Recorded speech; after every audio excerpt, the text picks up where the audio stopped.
Ini pagi ini, alhamdulillah ini barokah ini Ustaz. Ada hujan rintik-rintik ya. Masya Allah, alhamdulillah ya. Sepanjang malam.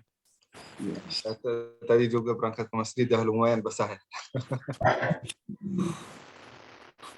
Allahumma apa? Tayyiban nafi'an, insyaallah. Amin. Ya Rabbal alamin. Ustaz, untuk materi melanjutkan yang kemarin atau Surat Abasa. Surat Abasa hari ini.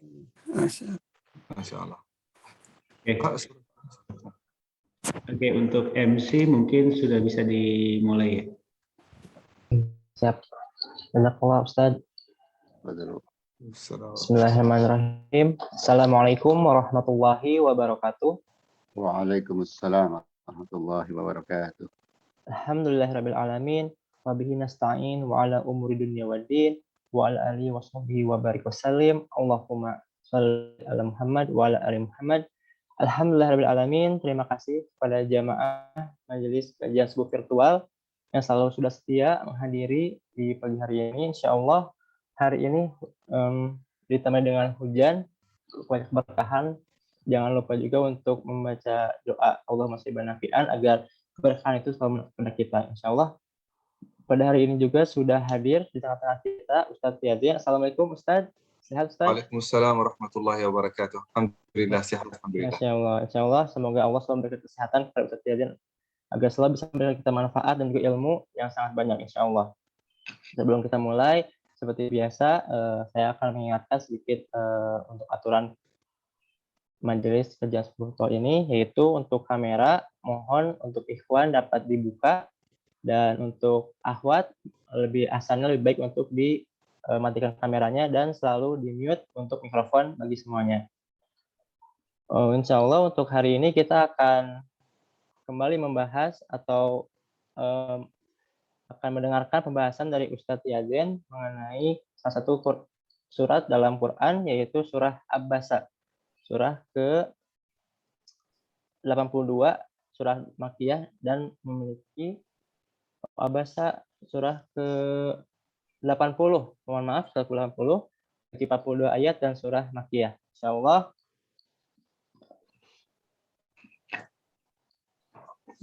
Abasa ini untuk jika melihat sedikit daripada ayat 1, 2, dan 3-nya, yaitu mengenai tentang berwajah masamnya Nabi kita semua, Nabi kita Muhammad SAW, karena kedatangan atau didatanginya oleh seorang yang buta. Nah, insya Allah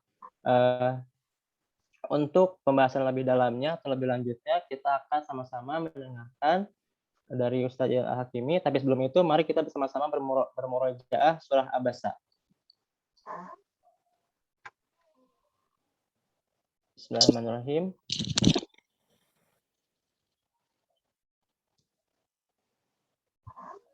A'udzu billahi minasy syaithanir rajim. Bismillahirrahmanirrahim.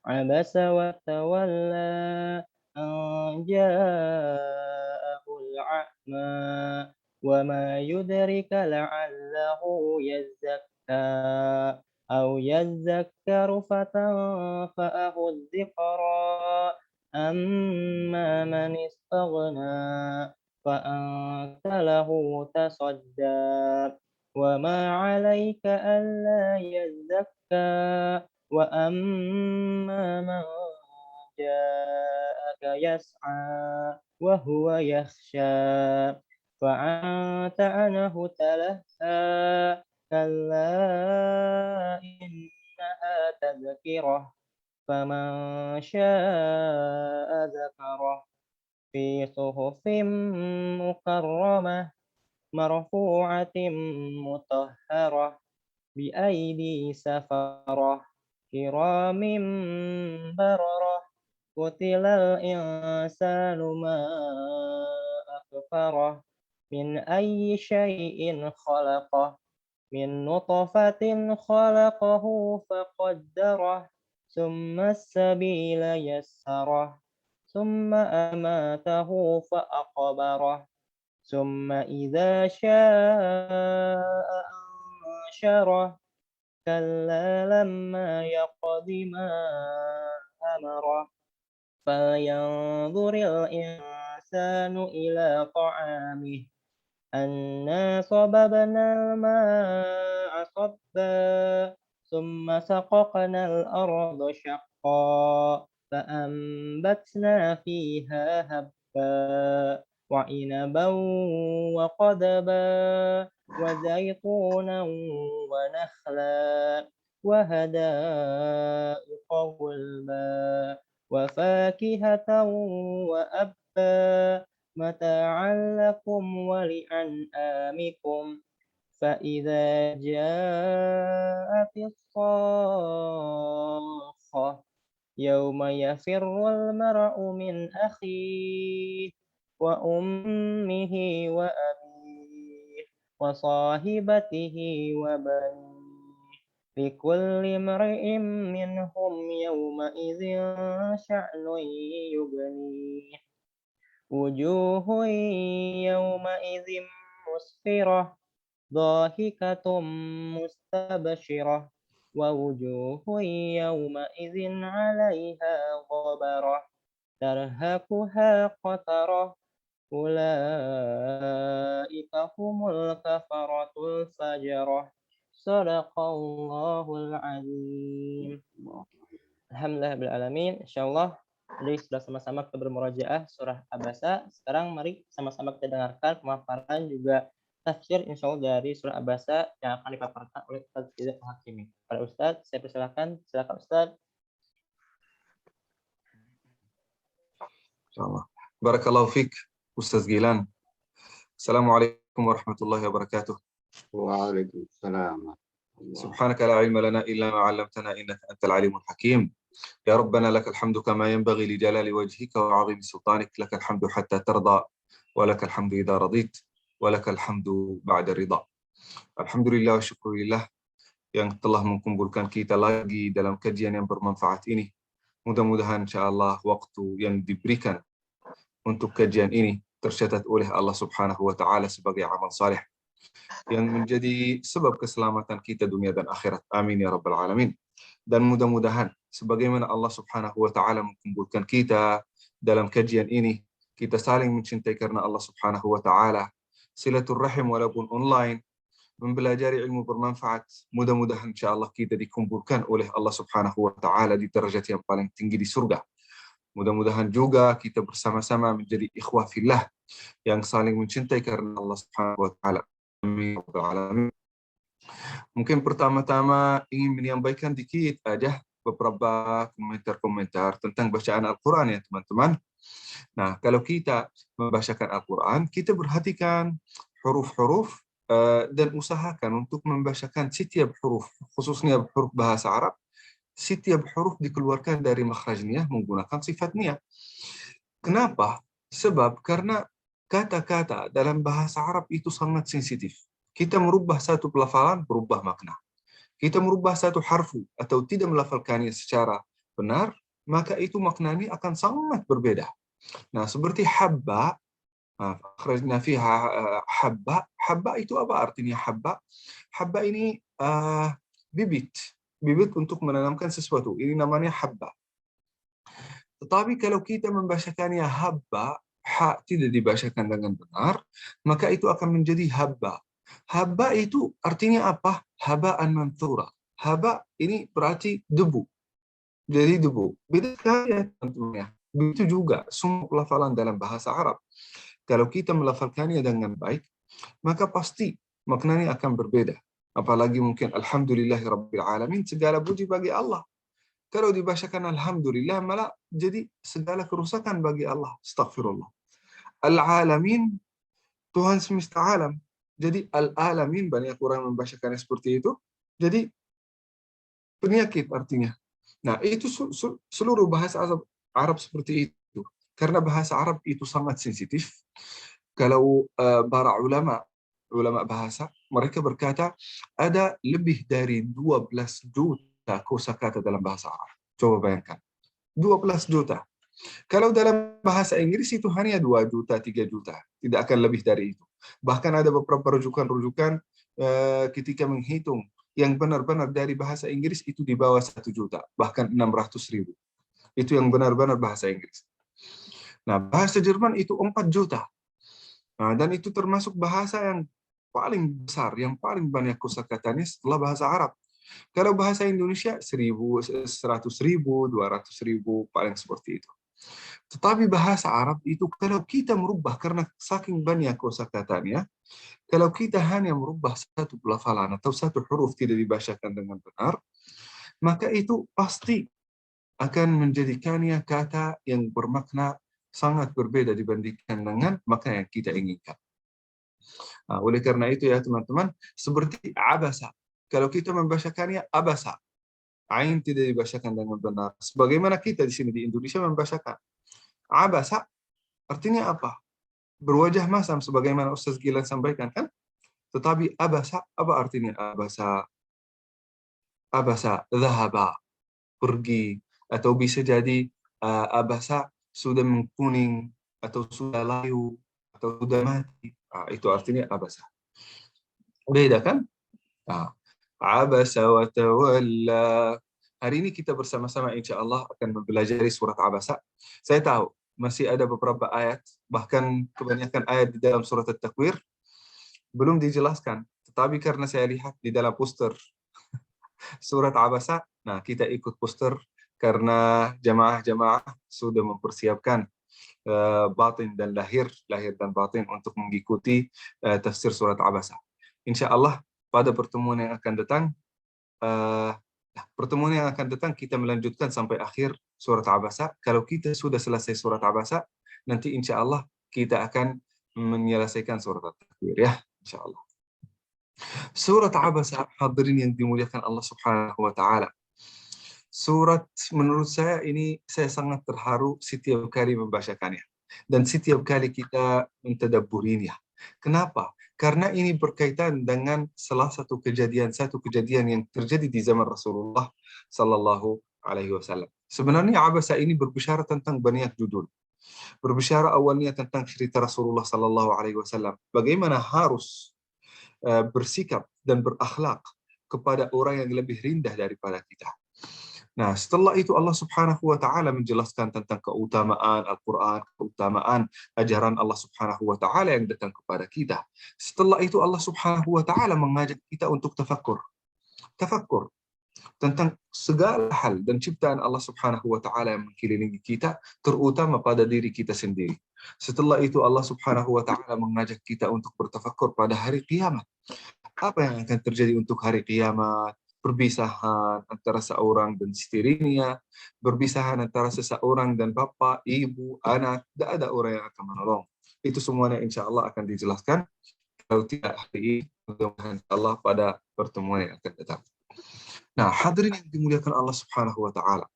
Rasulullah sallallahu alaihi wasallam awal dakwahnya sangat membutuhkan disciples.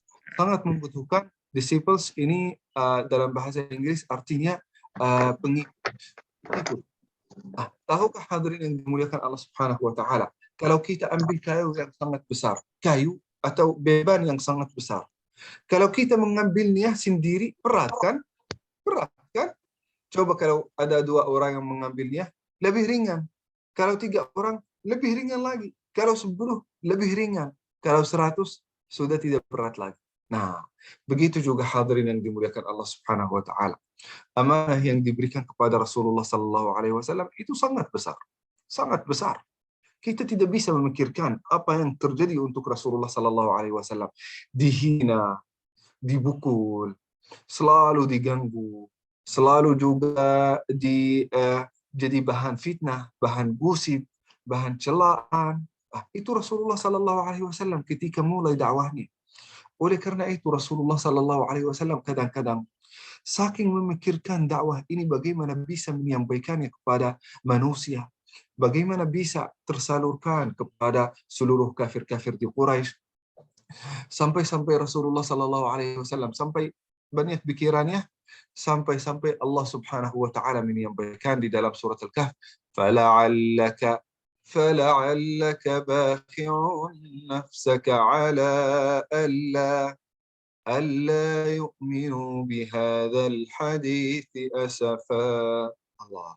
Kata Allah Subhanahu wa taala, hai Muhammad, tidak usah engkau berlebihan mengangkat dakwah ini atau memikirkan dakwah ini. Allah Subhanahu wa taala yang akan menolong, kau hanya berusaha aja. Nah, jangan sampai berpikir pikiranmu ini bisa membunuh dirimu sendiri. Luar biasa. Coba hadirin yang dimuliakan Allah Subhanahu wa taala, kadang-kadang kalau ada seseorang yang kita sangat sayangi di dunia ini, dia meninggal dunia. Coba, kadang-kadang kita merasa tidak ada makna untuk kehidupan setelah dia. Saking kita memikirkannya, bisa jadi kita mati menyusul dia. Kan? Nah, begitu juga Rasulullah sallallahu alaihi wasallam saking memikirkan dakwah, saking memikirkan amanah yang diberikan dari Allah Subhanahu wa taala, sampai hampir mau bunuh diri karena banyak pikiran. Luar biasa. Itulah pikiran Rasulullah sallallahu alaihi wasallam. Nah, jadi Rasulullah sallallahu alaihi wasallam di antara triknya, trik yang benar ini sebenarnya. Di antara trik Rasulullah sallallahu alaihi wasallam, beliau mentargetkan orang-orang besar di antara kafir-kafir di Mekah, entah itu Umayyah bin Khalaf, Abu Jahal bin Hisham, atau mungkin Abu Lahab, atau Abu Talib ammuhu aidan, dan juga Ka'bul Ashraf. Setiap orang yang besar atau pejabat atau banyak anak buahnya. Nah, Rasulullah sallallahu alaihi wasallam mentargetkan orang yang besar ini supaya masuk agama Islam. Soal, kalau orang besar ini masuk, pasti anak buahnya dan orang-orang yang di bawah dia akan masuk agama Islam. Kan otomatis kan? Nah, itulah yang dilakukan oleh nenek moyang antum semua yang datang dari Hadramaut, yang berdakwah di sini, entah itu dagangan atau mungkin dengan dakwah. Mereka mentargetkan petinggi-petinggi di Sumatera, di Aceh, di Padang, di Jawa, mentargetkan bahkan bernikah sama mereka. Sampai-sampai orang-orang yang di bawahnya itu semuanya masuk agama Islam. Luar biasa. Itulah cara Rasulullah sallallahu alaihi wasallam yang dilakukan oleh Rasulullah sallallahu alaihi wasallam supaya banyak orang masuk agama Islam. Nah, tetapi suatu hari hadirin yang dimuliakan Allah Subhanahu wa taala, Rasulullah sallallahu alaihi wasallam lagi menyampaikan ajaran-ajaran Islam kepada Umayyah bin Khalaf. Umayyah bin Khalaf ini di antara pejabat atau petinggi di Mekah yang sangat dihormati, di antara orang terkaya, di antara pengusaha yang paling terkenal di Mekah. Rasulullah sallallahu alaihi wasallam lagi menyampaikan kepada beliau ajaran Islam supaya beliau bisa terlunak hatinya dan masuk agama Islam. Ketika Rasulullah sallallahu alaihi wasallam lagi berbicara dan dengar dari Umayyah bin Khalaf. Umayyah bin Khalaf itu orang sombong. Rasulullah sallallahu alaihi wasallam sampaikan, dia tidak perhatikan kadang-kadang. Kadang-kadang walaupun dia perhatikan apa yang disampaikan oleh Rasulullah sallallahu alaihi wasallam, dia tidak mengikuti. Banyak pertanyaan-pertanyaannya yang tidak bermanfaat. Nah, tiba-tiba Rasulullah sallallahu alaihi wasallam lagi menyampaikan ajaran agama Islam kepada Umayyah bin Khalaf. Tiba-tiba ada seseorang namanya Abdullah bin Ummi Maktum. Kenal ya, Abdullah bin Ummi Maktum. Orang buta di antara orang yang sangat sederhana di Makkah. Nah, sedangkan Rasulullah sallallahu alaihi wasallam saat itu targetnya ingin mengundang, ingin mengajak orang-orang terkaya, orang-orang yang pejabat di Mekah supaya orang yang setelahnya, orang-orang yang di bawahnya, kalau dia masuk Islam pasti orang yang di bawahnya semuanya masuk agama Islam. Nah, tiba-tiba ketika Rasulullah sallallahu alaihi wasallam lagi berbicara dengan Umayyah bin Khalaf, tiba-tiba datang Abdullah bin Ummi Maktum. Nah, dia berkata, "Ya Rasulullah, 'allimni mimma 'allamaka Allah." Ya Rasulullah, ajarkan kepadaku sebagian ilmu yang diberikan dari Allah Subhanahu wa taala. Allah. Orangnya serius, orangnya sederhana, orangnya sudah datang kepada Rasulullah sallallahu alaihi wasallam. Datang rajin, jujur datang kepada Rasulullah sallallahu alaihi wasallam. Rasulullah saat itu sakit hati ya. Karena lagi mentargetkan orang yang besar, malah yang datang orang yang kecil. Nah, bukan yang sakit hati, kecewa dikit. Nah, Rasulullah SAW tetap menyampaikan ajaran Islam kepada Umayyah bin Khalaf dan juga tidak memperhatikan apa yang disampaikan oleh Abdullah bin Ummi Maktum. Soal mungkin Rasulullah SAW punya pikiran, saya selesai dulu sama Umayyah bin Khalaf, jangan ganggu dulu Abdullah bin Ummi Maktum, jangan ganggu. Saya mau selesai dulu apa yang saya ingin sampaikan kepada Umayyah bin Khalaf. Rasulullah SAW berpaling dari Abdullah bin Ummi Maktum yang datang kepada Rasulullah ingin belajar agama Islam dan melanjutkan menyampaikan ajaran Islam kepada Umayyah bin Khalaf, orang yang sangat sombong yang tidak mau belajar tentang agama Islam.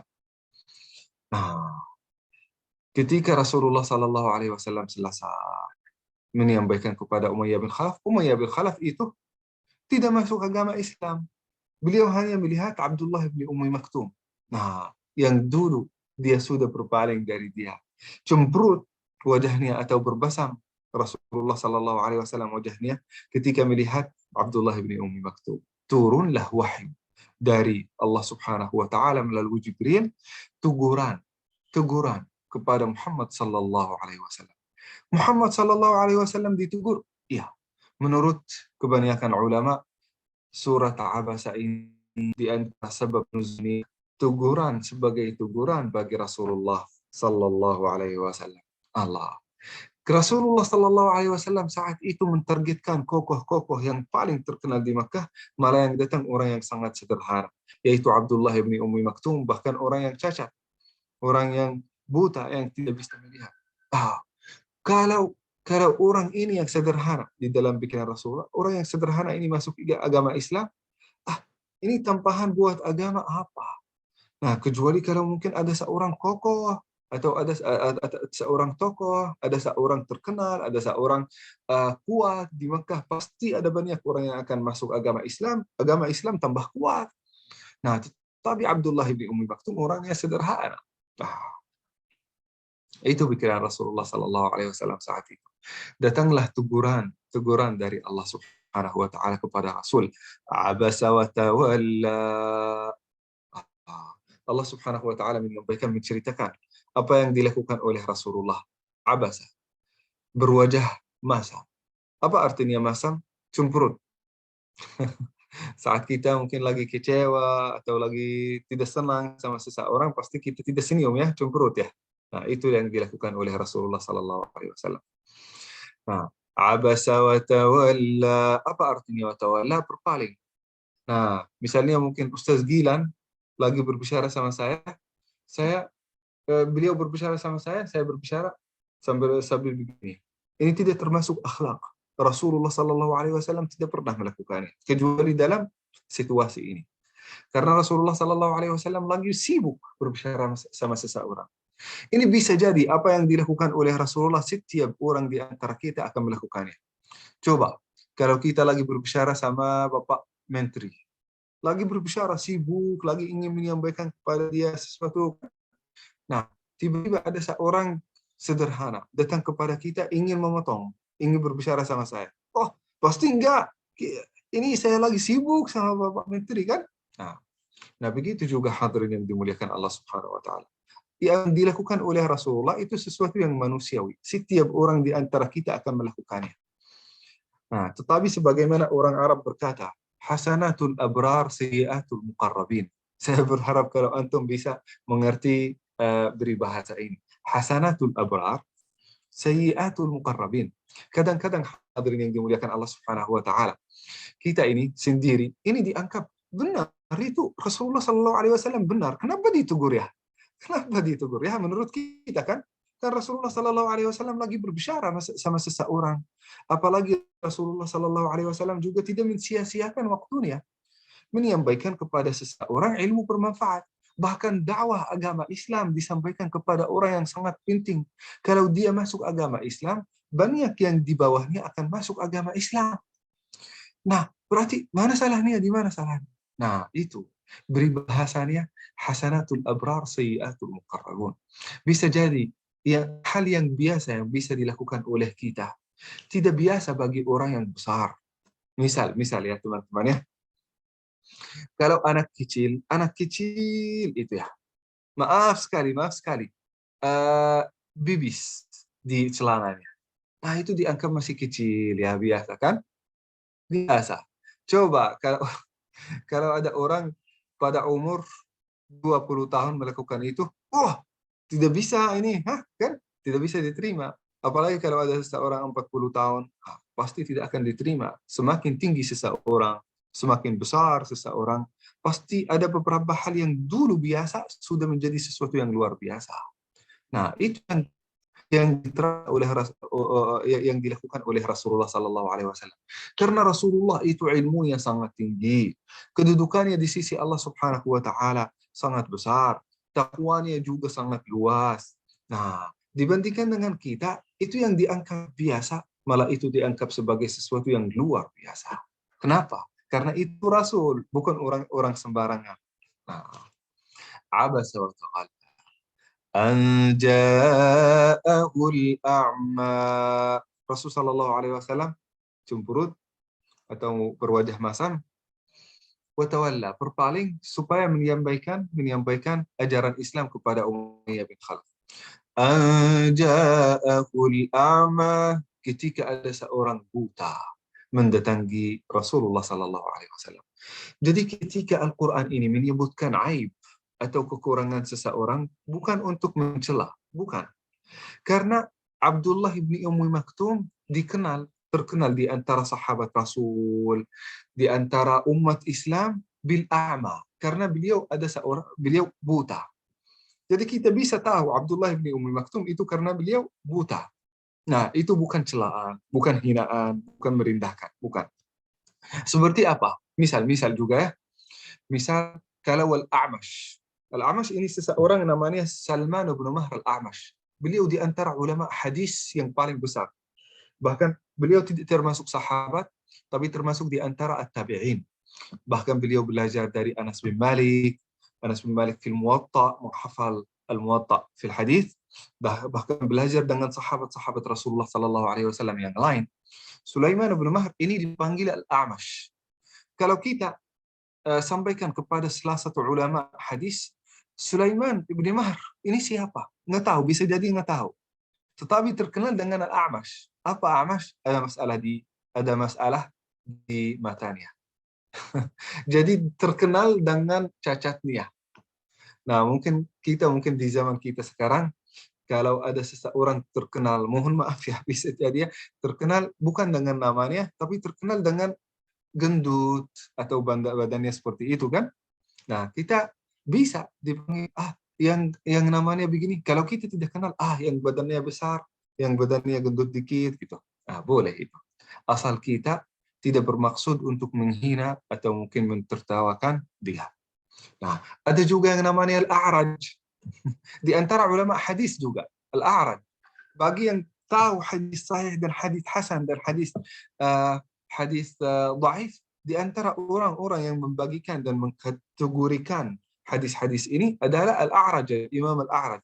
Bernama, saya juga tidak tahu namanya, saya cari sebelum menyampaikan kajian ini. Namanya Abdullah bin Hurmuz. Sebenarnya Al-A'raj. Selama ini saya selalu dengar Al-A'raj, tapi tidak tahu namanya siapa. Nah, namanya Abdullah bin Hurmuz Al-A'raj. Disebut terkenal karena mungkin cacatnya. Nah, oleh karena itu hadirin yang dimuliakan Allah Subhanahu wa taala, saat Allah menyampaikan an ja'ahul a'ma, ketika ada seorang buta datang kepada Rasulullah, Allah Subhanahu wa taala tidak ingin mencela, Allah juga tidak ingin merendahkan, tidak. Hanya menyebutkan satu sifat supaya sahabat-sahabat Rasul sallallahu alaihi wasallam dan kita sebagai tabi'in bisa memahami apa yang dimaksud oleh ayat ini. Ja'ahul a'ma, ketika ada seorang buta datang kepada Muhammad sallallahu alaihi wasallam. Orang yang buta itu bernama Abdullah bin Ummi Maktum. Masya Allah. Sifat yang paling pertama yang membuat Allah Subhanahu wa taala memuji orang buta ini karena beliau sudah datang dari tempat yang sangat jauh mendatangi Rasulullah sallallahu alaihi wasallam untuk mempelajari ilmu bermanfaat. Ini termasuk sifat orang yang menuntut ilmu yang sangat baik, yang menunjukkan keseriusan seseorang. Engkau ingin belajar, harus berusaha dan ikhtiar. Sampai ini Abdullah bin Ummi Maktum datang dari luar Al-Madinah, luar Makkah. Tempat tinggal beliau jauh di Padang Pasir, datang jalan kaki kepada Muhammad sallallahu alaihi wasallam. Apalagi beliau buta, berarti sangat susah sampai kepada Rasulullah sallallahu alaihi wasallam. Ja'ahu al-a'ma wa ma yudrika la'allahu yazakka.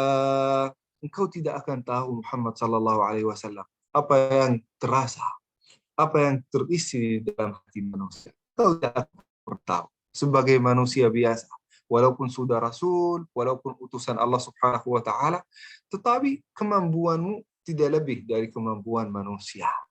Nah, tidak akan pernah tahu apa yang tersimpan di dalam hati seseorang. Wa ma yudrik. Engkau tidak akan tahu ya Muhammad. Bisa jadi dia datang untuk mensucikan dirinya, untuk membersihkan dirinya. Membersihkan dirinya dari apa? Dari kekafiran, dari kemusyrikan yang dia pernah lakukan sebelum dia ingin masuk agama Islam. Wa ma yudrika la'allahu yazakka. Yazakka ini juga dari zakat. Saat kita zakat mengeluarkan bagian dari harta kita 2,5%. Ini artinya zakat. Apa artinya zakat itu? Zakat artinya mensucikan harta kita yang tersisa. Kita sudah mengeluarkan 2,5 kan? Berarti yang sisa berapa? 97,5%. Nah, itu insya Allah akan disucikan oleh Allah Subhanahu wa Ta'ala dengan berkah zakat. Karena zakat itu akan mensucikan diri dan juga mensucikan harta kita. Jangan sampai kita menahan, hadirin yang dimuliakan Allah Subhanahu wa Ta'ala. Menahan zakat itu berarti kotoran dan ketidakberkahan di dalam harta kita masih tersimpan di dalamnya. Tetapi kalau kita sudah mengeluarkan zakat kita, itu berarti akan menjadi salah satu sebab yang mensucikan harta dan memberkahi harta kita di sisi Allah Subhanahu wa Ta'ala. وَمَا يُدْرِيكَ لَعَلَّهُ يَزَّكَّى. Bisa juga sebagaimana kita mempelajari di dalam surat Asy-Syams, وَنَفْسٍ وَمَا سَوَّاهَا فَأَلْهَمَهَا فُجُورَهَا وَتَقْوَاهَا قَدْ أَفْلَحَ مَنْ زَكَّاهَا. Kita bisa mensucikan diri kita, mensucikan dari kita dengan ilmu bermanfaat, dengan hadis Rasulullah Sallallahu Alaihi Wasallam, dengan juga bacaan Al-Quran, kita bisa mensucikan diri kita. أَوْ يَذَّكَّرُ فَتَنْفَعَهُ الذِّكْرَى. Bisa jadi ya Muhammad, ilmu ini kalau engkau menyampaikannya kepada Abdullah bin Ummi Maktum, bisa jadi dia akan sangat bermanfaat. Ilmu ini akan sangat bermanfaat bagi beliau. Sehingga akan menjadi orang yang penting dalam agama Islam. Engkau menganggap dia remeh. Engkau menganggap dia lemah dan buta. Tapi di sisi Allah Subhanahu wa Ta'ala, engkau tidak tahu apa yang akan terjadi di masa depan. Ayo kita lihat apa yang terjadi di masa depan. Abdullah bin Ummi Maktum menjadi di antara ulama terbesar di antara sahabat Rasulullah Sallallahu Alaihi Wasallam. Walaupun dia buta, tetapi di antara orang-orang ulama terbesar. Bahkan antara berawi hadis. Banyak hadis-hadis di dalam Bulughul Maram, di dalam Umdatul Ahkam yang sahih, yang tentang fiqh imam dan muazzin, diriwayatkan oleh Abdullah bin Ummi Maktum. Tambah Abdullah bin Ummi Maktum, bisa jadi hadis-hadis itu tidak sampai kepada kita. Luar biasa. Satu. Kedua, beliau menjadi muazzin, tukang azan di zaman Rasulullah Sallallahu Alaihi Wasallam. Luar biasa. Yang kita tahu selama ini adalah Bilal bin Rabah. Tetapi kita belum tahu Abdullah bin Ummi Maktum yang a'ma, yang ada di dalam surat Abasa ini, beliau di antara muazzin Rasulullah Sallallahu Alaihi Wasallam. Bahkan mereka membagi tugas. Bilal bin Rabah azan yang kedua, Abdullah bin Ummi Maktum azan yang pertama. Misalnya ada 2 azan di salat subuh. Salat subuh itu ada 2 azan. Azan pertama ada juga azan kedua. Azan pertama itu diazanin oleh Abdullah bin Ummi Maktum. Dalam riwayat, beberapa riwayat, yang pertama adalah Bilal, yang kedua Abdullah bin Ummi Maktum. Yang a'ma, yang buta di dalam surat Abasa. Masya Allah. Menjadi di antara orang yang muazzin, diberi tugas untuk menyampaikan azan di zaman Rasulullah Sallallahu Alaihi Wasallam. Walaupun beliau buta, tetapi kemampuan beliau luar biasa. Bahkan Rasulullah Sallallahu Alaihi Wasallam ketika bertugas di luar kota Al-Madinah, tugas di luar kota Al-Madinah, siapa yang ditugaskan mengganti Rasulullah Sallallahu Alaihi Wasallam dan mewakili Rasulullah? Yang ditugaskan mewakili Rasulullah adalah Abdullah bin Ummi Maktum. Nah, kan Abdullah bin Ummi Maktum tidak bisa pegang mungkin pedang kan untuk membunuh orang, untuk ikut jihad dan ghazwah kan? Nah, tidak bisa karena nggak bisa melihat. Kalau pegang mungkin pedang yang akan dibunuh saudaranya, bukan musuhnya. Nah, oleh karena itu beliau ditugaskan oleh Rasulullah Sallallahu Alaihi Wasallam untuk mewakili Rasulullah di Al-Madinah. Saat Rasulullah Sallallahu Alaihi Wasallam berjihad, berghazwah, yang mewakili Rasulullah adalah Abdullah bin Ummi Maktum. وَمَا أَوْ يَذَّكَّرُ فَتَنْفَعَهُ الذِّكْرَى أَمَّا مَنِ اسْتَغْنَى. Hai Muhammad, orang yang merasa takabur, orang yang merasa puas, orang yang merasa sombong, yaitu Umayyah bin Khalaf, tidak ingin dengar Rasulullah Sallallahu Alaihi Wasallam. Bahkan ingin dengar Rasulullah Sallallahu Alaihi Wasallam dengan berat hati. Kalau Rasulullah Sallallahu Alaihi Wasallam sudah berusaha menyampaikan, beliau tidak mengikut. Nah, manistaghna, orang yang sombong, malah engkau memperhatikan ya Rasulullah.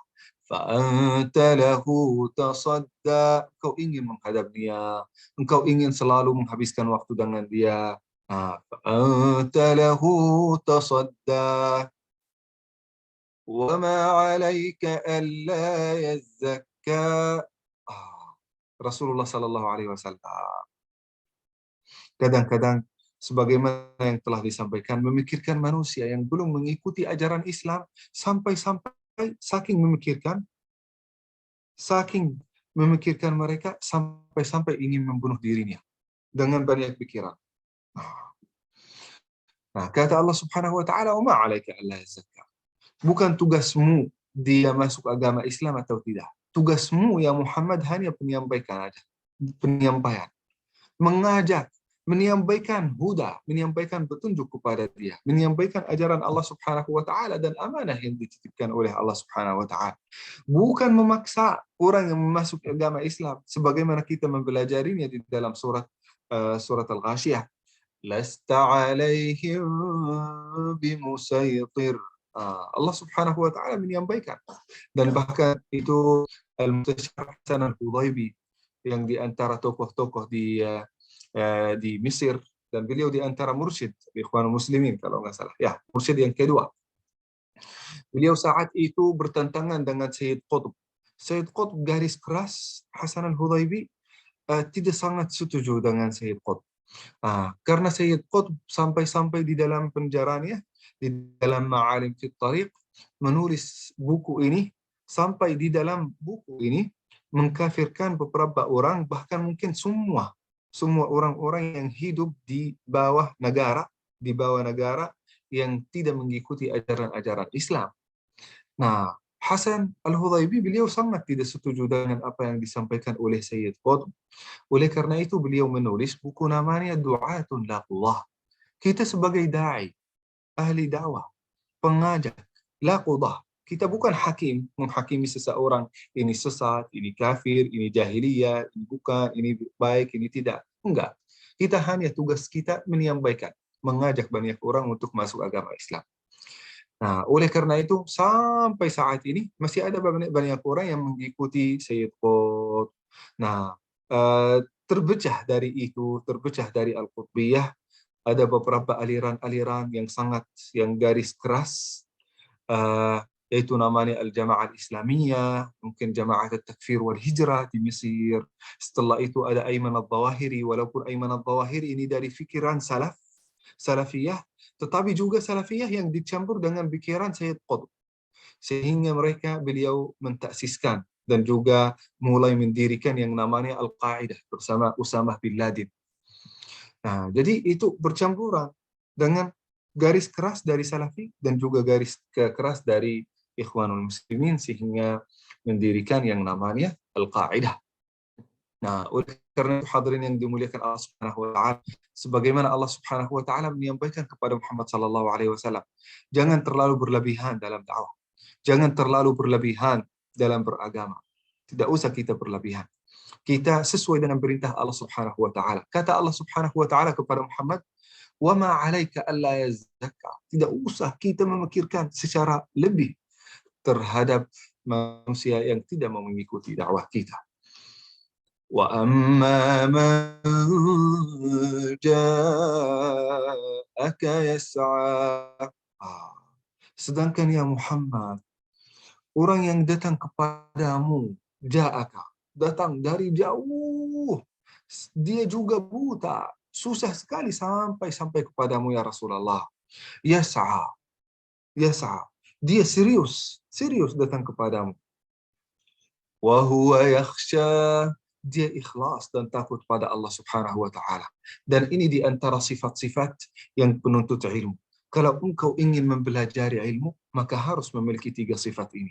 Sifat Abdullah bin Umm Maktum. Beliau orang sederhana, tetapi benar-benar sudah melengkapi semua sifat-sifat orang yang ingin menuntut ilmu. Kalau engkau sudah punya 3 sifat ini, insya Allah engkau akan menjadi ulama. Yang pertama, datang, walaupun dari tempat yang jauh, walaupun susah, tetap datang. Nah, sebagaimana antum sekarang, bisa jadi banyak di antara antum banyak kesibukannya. Bisa jadi banyak di antara antum banyak pikirannya. Bisa jadi banyak di antara antum banyak urusannya. Tetapi alhamdulillah, antum ini termasuk yang pertama, jauh sudah melepaskan diri dari segala kesibukan-kesibukan, dari segala urusan dunia. Untuk apa? Untuk mempelajari tafsir Al-Quran, untuk berkumpul. Karena Allah Subhanahu wa taala di dalam majelis zikir, di dalam majelis ilmu, di dalam majelis yang mendekatkan diri kita kepada Allah Subhanahu wa taala. Ini nikmat yang luar biasa, hadirin yang dimuliakan Allah Subhanahu wa taala. Berarti syarat yang pertama, kita alhamdulillah bersama-sama kita sudah memenuhinya. Ja'aka yas'a. Yas'a ini setiap orang tahu apa yang tersimpan di dalam hati kita masing-masing. Yas'a. Apakah kita serius? Apakah kita benar-benar ingin belajar? Ada keinginan yang sangat besar untuk mempelajari. Ada harapan untuk menjadi seorang alim. Ada harapan untuk menjadi seorang yang mengetahui ajaran Allah Subhanahu wa taala dan maksud Allah di dalam Al-Qur'an. Nah, kalau kita ini yang kedua, berarti kita sudah memenuhi syarat yang kedua dari syarat penuntut ilmu. Yang ketiga, kata Allah Subhanahu wa taala, wa huwa yakhsha. Nah, kita sudah datang serius ingin belajar, harus juga ikhlas semata-mata karena Allah Subhanahu wa taala. Takut terjerumus dalam dosa, takut saya termasuk orang yang jahil, takut kalau saya melakukan maksiat tambah saya mengetahui atau tidak mengetahui. Nah, karena takut pada Allah Subhanahu wa taala, takwa kepada Allah Subhanahu wa taala. Dan juga takut jauh dari Allah Subhanahu wa taala. Takut selama ini kita membacakan Al-Quran, kita tidak mengerti isinya. Nah, itulah Abdullah bin Umm Maktum. Wa huwa yakhsha fa anta anhu talaha. Hai Muhammad, orang yang sudah memiliki 3 sifat ini, sifat orang yang bersungguh-sungguh, yang benar-benar ingin mempelajari ilmu, malah engkau talaha, malah engkau mengabaikannya. Ya Rasulullah, jangan sampai melakukan itu. Ketika Allah Subhanahu wa taala menyampaikan kalla, jangan sampai terulang lagi ya Rasulullah. Jangan sampai melakukan itu lagi, kalla. Ada yang berkata, kalla ini artinya haqqan. Betul. Innaha tadhkirah. Apa yang disampaikan ini adalah tadhkirah, peringatan bagimu ya Muhammad sallallahu alaihi wasallam. Allah, luar biasa. Teguran ini artinya apa? Kenapa Allah Subhanahu wa taala menegur? Coba hadirin yang dimuliakan Allah Subhanahu wa taala, kalau anak kita melakukan kesalahan, kita lebih semangat untuk menegur dia supaya dia tidak melakukan kesalahan lagi. Kenapa kita menegur dia? Karena kita sangat sayang kepada dia. Sangat sayang. Sahabat kita yang sangat sayang kepada kita atau kita sayang kepada dia, kita pasti akan menasihati dia. istri kita, suami kita, tanda kita sangat sayang kepada dia, kita tegur dia. Jangan sampai anak kita ditegur orang lain. Jangan sampai istri kita atau suami kita ditegur orang lain. Malah kita yang harusnya kita yang tegur. Nah, kenapa? Karena kita sayang dia menjadi orang lebih baik, ingin menjadi dia orang lebih baik. Tetapi kalau yang mengaku sahabat kita,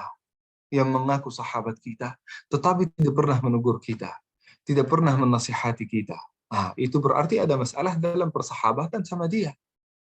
Ada masalah. Nah, dalam bahasa Arab, kita selalu berkata, sadiquka man sadaqak, wa laysa man saddaqak. Sahabatmu yang sebenarnya adalah sahabat yang jujur sama kamu. Kamu melakukan kesalahan, dia tegur, dia menasihati. Ini sadiq dan sahabat yang benar. Bukan sahabatmu yang selalu mengikuti atau mendukungmu walaupun dalam kesalahan. Engkau melakukan kesalahan malah didukung. Ini bukan sahabat yang sejati. Bukan. Atau dia diam. Bukan. Sahabat yang benar-benar cinta kepada kita. Dia tidak tahan kalau melihat kita melakukan kesalahan. Dia selalu, tolong jangan menyampaikan kata ini karena kata ini termasuk kasar. Tolong jangan melakukan tindakan ini karena tindakan ini dianggap oleh orang lain tidak baik. Tolong ini jangan melakukan hal ini karena ini termasuk maksiat kepada Allah Subhanahu wa taala. Teguran. Kenapa? Tanda kita sangat sayang kepada orang ini yang kita tegur. Nah, itu yang dilakukan oleh Allah Subhanahu wa taala kepada Muhammad sallallahu alaihi wasallam. Tanda Allah Subhanahu wa taala sangat sayang kepada Muhammad sallallahu alaihi wasallam, maka Allah Subhanahu wa taala menyampaikan teguran ini. Nah, setelah itu Rasulullah sallallahu alaihi wasallam tambah sayang kepada Abdullah bin Ummi Maktum karena menjadi alasan yang menjadikan Allah Subhanahu wa taala menegur dia, yang menjadikan Allah Subhanahu wa taala menasihati Rasulullah sallallahu alaihi wasallam. Bahkan setiap kali bertemu dengan Abdullah bin Ummi Maktum, beliau berkata, "Ahlan billadzi atabani fihi Rabbi." Selamat datang wahai orang yang gara-garanya saya jadi ditegur oleh Allah Subhanahu wa taala. Sebagai bahan tertawaan atau bahan lucuan. Nah, yang membuat Rasulullah dan sahabat Rasulullah tersenyum setiap kali melihat Abdullah bin Ummi Maktum. Jadi hadirin dimuliakan Allah Subhanahu wa taala, kita berhenti di sini karena kita sudah 45 menit. Mudah-mudahan insyaallah apa yang telah disampaikan itu bermanfaat bagi kita. Insyaallah pertemuan yang akan datang kita bagian kedua. Surat Abasa, bukan surat An-Nazi'at ya. Kita selesai surat Abasa. Setelah itu insyaallah kita melanjutkan surat At-Takwir. Barakallahu fikum. Assalamualaikum warahmatullahi wabarakatuh. Silahkan bagi yang punya komentar, saran, atau pertanyaan. Barakallahu fikum. Waalaikumsalam warahmatullahi wabarakatuh. Insyaallah luar biasa. Terima kasih Ustadz Yazin atas pemaparan yang sangat luar biasa, juga memberikan ilmu dan pengetahuan baru bagi kami semua. Alhamdulillah. Sebelumnya saya minta izin Ustadz, di sini sudah ada beberapa pertanyaan yang muncul di kolom chat. Yang pertama mungkin Ustadz di sini bismillah izin bertanya, Ustadz, bagaimana hukumnya setiap malam Jumat atau hari Jumat membaca surah Al-Kahfi? Apakah dicontohkan oleh Rasul? Jazakallah Ustadz. Bisa mengulang pertanyaannya, Ustadz? Oke, untuk pertanyaannya Ustadz, izin bertanya, bagaimana hukumnya setiap malam Jumat atau hari Jumat membaca surah Al-Kahfi? Apakah ini dicontohkan oleh Rasul? Jazakallah. Ya, dicontohkan. Hadisnya sangat sahih. Bahkan disebutkan di dalam Bulughul Maram, disebutkan di dalam Riyadhus Shalihin. Rasulullah sallallahu alaihi wasallam bersabda, barang siapa yang membacakan surat Al-Kahf pada hari Jumat dan Jumat berikutnya, maka Allah Subhanahu wa taala akan menerangi, akan memberikan cahaya kepada orang yang membacakan surat Al-Kahf di antara satu Jumat dan Jumat berikutnya. Apa artinya cahaya? Dia akan jalan dengan cahaya Allah, beribadah dengan cahaya Allah. Dia akan ambil keputusan dengan ilmu dan cahaya dari Allah Subhanahu wa taala. Jadi cahaya dan persamaan Allah Subhanahu wa taala akan selalu menyertai dia. Nah, ini di antara hadis yang sahih juga. Masya Allah. Jazakallah Ustadz untuk jawabannya, penjelasannya. Untuk selanjutnya Ustadz ada pertanyaan lagi, mungkin lebih ke permintaan ini Ustadz. Mohon penjelasannya Ustadz untuk fi suhufim mukarramah ini meliputi suhuf apa saja? Nah, sebenarnya hadirin yang dimuliakan Allah Subhanahu wa taala, di dalam suhuf ini belum kita menjelaskan, tapi insya Allah akan dijelaskan secara dalam di pertemuan yang akan datang. Secara singkat, suhuf ini yang dimaksud adalah Al-Quran. Quran. Di zaman Rasulullah Sallallahu Alaihi Wasallam ada beberapa kutabul wahyi, penulis wahyu. Di antaranya Muawiyah bin Abi Sufyan yang mulia, ada Khalid bin Al-Walid, ada Hudzaifah bin Yaman, ada Zaid bin Thabit, hampir 23 ini yang disebutkan oleh Ibnu Katsir. 23 di antara penulis wahyu. Nah, yang menulisnya adalah ditulis di dalam suhuf mukarramah. Suhuf yang terdiri dari kulit, bahkan terdiri dari tulang, terdiri dari batu, ditulis di atasnya. Nah, yang menulisnya adalah mukarramah. Ini mukarramah yang sempurna. Ditulis oleh orang-orang yang sempurna. Di antaranya Muawiyah bin Abi Sufyan. Dan juga itu membantahkan, karena di antara yang menulis suhuf mukarramah ini adalah Muawiyah bin Abi Sufyan. Ini sangat penting, karena ada banyak orang selainnya. Tetapi yang menjadi bahan kontroversial antara Syiah dan Sunnah. Syiah, banyak di antara Syiah, atau mungkin kebanyakan di antara Syiah itu selalu mencela, bahkan melaknati Muawiyah bin Abi Sufyan. Bahkan mentargetkan Muawiyah bin Abi Sufyan lebih dari Abu Bakar As-Siddiq, Umar bin Khattab, Utsman bin Affan, walaupun mereka membenci semua sahabat Rasulullah sallallahu alaihi wasallam yang telah dinamakan. Tapi yang paling diutamakan adalah Muawiyah bin Abi Sufyan. Nah, padahal Muawiyah bin Abi Sufyan telah dipuji ini di dalam surat Abasah. Suhuf mukarramah, tulisan yang sangat sempurna, tulisan Al-Quran di sini. Quran yang disebutkan. Ditulis oleh siapa? Kutabul wahyi, di antaranya Muawiyah bin Abi Sufyan. Jadi ini bukti yang bisa membungkam atau mendiamkan orang-orang yang selalu mencela sahabat Rasulullah sallallahu alaihi wasallam, terutama Muawiyah bin Abi Sufyan. Nah, ada juga tafsir yang lain. Suhuf mukarramah ini yang ada di Al-Lauhul Mahfuz di sisi Allah Subhanahu wa taala. Al-Quran di situ disimpan sebelum Rasulullah sallallahu alaihi wasallam diutus, bahkan sebelum manusia itu diciptakan oleh Allah Subhanahu wa taala. Quran itu sudah ada di As-Suhuf Al-Mukarramah, yaitu di Al-Lauhul Mahfuz. Jadi ada dua tafsir tentang Suhuf Al-Mukarramah. Masya Allah. Jazakallahu khair. Syukran Ustadz untuk penjelasannya. Para jamaah ada yang ingin bertanya kembali, insya Allah pertanyaan belum ada yang masuk lagi Ustadz. Apakah kita akhiri saja barangkali? Oke, alhamdulillah. Jika misalkan sudah tidak ada pertanyaan lagi, insya Allah berarti sangat jelas penjelasan juga pemaparan dari setengah atau belum setengahnya Ustadz dari surah Abasa ini. Jazakallah khair kasiran Ustaz Yazin untuk pemaparan materinya. Mungkin ada sedikit closing statement Ustaz untuk beberapa tafsir ayat Abasa tadi yang sudah dipaparkan oleh Ustaz. Ustaz Afwan, ada pertanyaan ini dari yang baru masuk. Izin bertanya, bagaimana caranya kita memperbaiki atas khilafan karena tidak sengaja berkata dalam hati, dan juga apa makna Al-Quran Hana yang dipelajari dan dipahami oleh orang yang diinginkan Allah, Ustaz? Maksud pertanyaan pertama apa? Khilafan karena tidak sengaja. Kalau tidak sengaja, kita tidak sengaja melakukannya, ya udah. Kalau kita melakukannya kepada Allah, terhadap Allah Subhanahu wa taala, maka tinggal kita istighfar. Bahkan Allah Subhanahu wa taala itu tidak akan mencatatnya sebagai dosa, karena kita melakukannya di luar kemampuan kita atau tidak sengaja. Nah, maka itu tidak dianggap sebagai dosa.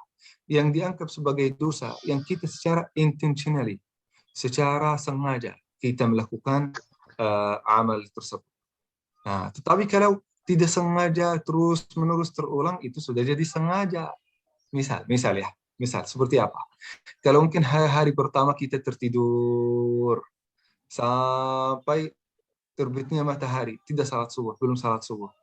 Nah, itu hari pertama kita bisa jadi tidak sengaja. Nah, tetapi hari berikutnya kita harus pasang alarm, kita harus berpesan kepada orang yang di sekitar kita untuk membangun kita. Jangan bilang, ini saya tidak sengaja kan? Saya bangun setelah terbitnya matahari. Tidak sengaja itu yang pertama. Atau bisa jadi yang kedua, kita terpaksa untuk melakukan itu. Tetapi kalau kita sudah mengulanginya, itu sudah tidak sengaja ya teman-teman. Nah, silahkan yang berikutnya. Berikutnya Ustadz, apa makna Al-Quran hanya akan dipelajari dan dipahami orang-orang yang diridhai oleh Allah? Hana akan dipelajari. Apa itu Hana? Makna Ustadz, itu typo. Apa makna Al-Quran hanya akan dipelajari juga dipahami oleh orang-orang yang diridhai Allah? Yang diinginkan Allah. Siapa bilang ini? Siapa bilang? Kan pasti Allah Subhanahu wa Ta'ala menginginkan kita untuk mengikuti hidayah, dan Allah Subhanahu wa Ta'ala memberikan kepada kita kekuatan dan beberapa alat-alat untuk mempelajari Al-Quran. Nah, kalau Allah Subhanahu wa Ta'ala tidak ingin memberikan kepada kita hidayah, maka Allah Subhanahu wa Ta'ala akan mencabut alat-alat ini sehingga kita tidak bisa mempelajari Al-Quran. Tetapi setiap orang di antara kita memiliki alat itu. Memiliki ayat untuk semangat, memiliki ayat untuk mencari hidayah, untuk ikhlas, setiap orang. Tetapi siapa yang akan menggunakannya? Siapa yang akan mengaktifkannya? Nah, itulah orang-orang yang akan dapat hidayah. Nah, sebagaimana Allah Subhanahu wa Ta'ala menyampaikan, وَالَّذِينَ اهْتَدَوْا زَادَهُمْ هُدًى وَآتَاهُمْ تَقْوَاهُمْ. Surat Muhammad. Barang siapa yang mencari hidayah, lihat, mencari hidayah, itulah orang yang akan diberikan hidayah dari Allah Subhanahu wa Ta'ala. Wa atahum taqwahum, diberi juga takwa lebih di atas itu. Nah, setiap orang di antara kita pasti Allah Subhanahu wa Ta'ala ingin kita mencari hidayah. Tetapi apakah kita ingin atau tidak? Nah, itu tergantung keinginan kita. Jadi Allah Subhanahu wa Ta'ala saat hari kiamat akan menghisab dan evaluasi manusia itu berdasarkan kemampuan yang adil yang diberikan kepada mereka. Nah, kemampuan untuk mencari hidayah. Setiap orang di antara manusia bisa mencari hidayah dengan alat-alat dan kemampuan yang diberikan dari Allah Subhanahu wa Ta'ala. Nah, jangan sampai dengan alasan, saya tidak hidayah karena Allah belum ingin, karena Allah belum mau. Engkau pernah bersabab enggak melakukan sebabnya? Sebabnya apa? Bersungguh. Sebabnya apa? Menghadiri majelis ta'lim. Sebabnya apa? Mengkhususkan dan mengkorbankan waktu dan pikiran. Begitulah kita bisa mempelajari. Kalau engkau tidak pernah ke masjid, kalau engkau tidak pernah mempelajari, kalau engkau tidak pernah mencari hidayah, bagaimana engkau bisa dapat hidayah? Masya Allah, luar biasa. Hatur nuhun Ustaz, syukran. Oke, para jamaah sekalian, insya Allah mungkin pertanyaan tadi dan jawaban yang tadi adalah penutup sesi pertanyaan pada hari ini. Mungkin Ustadz Afwan izin meminta closing statement-nya untuk hari ini terkait surat Abasa. Jadi hadirin yang dimuliakan Allah Subhanahu wa Ta'ala, dari apa yang telah kita sampaikan, itu sikap kita. Sikap kita kepada orang yang minta sesuatu dari kita. Khususnya minta ilmu. Nah, kalau kita melihat ini orang sungguh-sungguh ingin belajar, ikhlas, dia sudah datang dari tempat yang jauh, terbukti dia ingin belajar, maka kita meninggalkan kesibukan kita supaya kita memperhatikan dia. Itulah pelajaran yang perlu kita mempelajari dari surat Abasa. Kalau ada seseorang minta sesuatu dari kita yang kita bisa penuhi, walaupun itu bukan ilmu, bisa jadi duit, bisa jadi uang, bisa jadi tenaga, bisa jadi waktu. Kalau dia benar-benar sudah sungguh dan sangat membutuhkan itu, maka jangan sampai kita menyembunyikan. Jangan sampai kita tidak membantu. Jangan sampai kita memenuhi hajatnya. Sebagaimana juga itu ayat-ayat didukung oleh surat Ad-Duha. Wa amma sa'ila fala tanhar. Jangan sampai kita menolak, merendahkan orang-orang yang meminta sesuatu dari kita. Jazakumullahu khairan. Mudah-mudahan bermanfaat. Mohon maaf kalau ada kekurangan dan kesalahan. Sebelum juga saya khatam juga, saya ingin berpesan kepada semua yang hadir. Nah, kata Rasulullah sallallahu alaihi wasallam, "Man dalla ala khairin kana lahu min al-ajri mithlahu." Barang siapa yang mengajak seseorang untuk melakukan kebaikan, maka orang yang diajak ini kalau dia melakukan kebaikan, maka pahalanya bagi kita yang mengajak. Maka ini saya ingin mengajak antum semua supaya insya Allah kajian kita ini menjadi lebih bermanfaat. Nah, kita setiap orang di antara kita berusaha untuk membawa 2 teman dari temannya, 3, 4, 5. Kalau tidak bisa ya udah 1. Setiap orang membawa pasangan hidupnya, anaknya, keluarganya, atau mungkin teman-temannya, share mungkin poster dan juga link kajian ini ke teman-teman dan orang-orang yang kita cintai. Sebagaimana kita cinta hidayah untuk diri kita sendiri dan ilmu bermanfaat untuk diri kita sendiri, kita mencintainya untuk orang lain. Setiap orang yang mempelajari apapun di dalam kajian ini, maka pahalanya bagi kita yang mengajak. Nah, karena teman-teman di Al-Irsyad, Masya Allah, Ami Khalid, dan juga panitia, Ustaz Gilang, Ustaz Kristiono, sudah berusaha keras, apalagi Ustaz Mirza, berusaha keras supaya acara hari ini bisa sukses. Nah, supaya insya Allah lebih bermanfaat dan kita bersama-sama dapat pahalanya, ayo kita mengajak saudara, teman, kerabat, orang-orang yang kita cintai supaya mengikuti kajian ini. Hari ini mungkin kajian hari ini mendekati 90 ya kemarin, atau mendekati 9 atau 100. Mudah-mudahan insya Allah kajian yang akan datang mendekati 200 atau lebih. Amin. Amin. Amin. Barakallahu fikum. Assalamualaikum warahmatullahi wabarakatuh. Jazakumullahu khairan. Waalaikumsalam. Waalaikumsalam warahmatullahi wabarakatuh. Masya dan atas penjelasan juga closing statement-nya. Alhamdulillahirrahmanirrahim. Para jamaah semua, kita sudah berada di akhir penghujung acara. Sebelumnya saya sedikit menyimpulkan daripada closing statement juga pemaparan materi pada hari ini. Insya Allah yang pertama yaitu ada akhlak pada sesama manusia. Yang kedua yaitu ada tiga ciri orang menuntut ilmu dengan serius, yaitu datang bersungguh-sungguh dan juga takut jika dia tidak mengetahui apapun yang dilarang oleh Allah. Dan juga yang terakhir itu teguran merupakan bukti tanda sayang, insya Allah. Nah, seperti itu para jamaah sekalian, posisi saya berdiri adalah penutup untuk kegiatan pada hari ini. Saya pribadi mohon maaf jika banyak kesalahan, dan juga terima kasih untuk para jamaah yang sudah selalu setia setiap Sabtu subuh untuk mengikuti kajian ini. Dan jangan lupa sesuai amanah dari Ustadz Yazin tadi untuk mengajak sebanyak-banyaknya teman, juga saudara, sanak saudara, kerabat maupun orang terdekat, tetangga barangkali yang untuk mengikuti kajian insya Allah subuh setiap Sabtu ini. Terima kasih untuk hari ini. Mohon maaf jika banyak kesalahan sekali lagi, dan saya pamit undur diri. Mari kita menutup kegiatan pada hari ini dengan mengucap alhamdulillah bersama-sama. Alhamdulillahirabbil alamin. Wa kafaratul majlis. Subhanallahu wa bihamdi. Asyhadu alla ilaha illa anta astaghfiruka wa atubu ilaik. Alhamdulillah alamin. Terima kasih. Wassalamualaikum warahmatullahi wabarakatuh.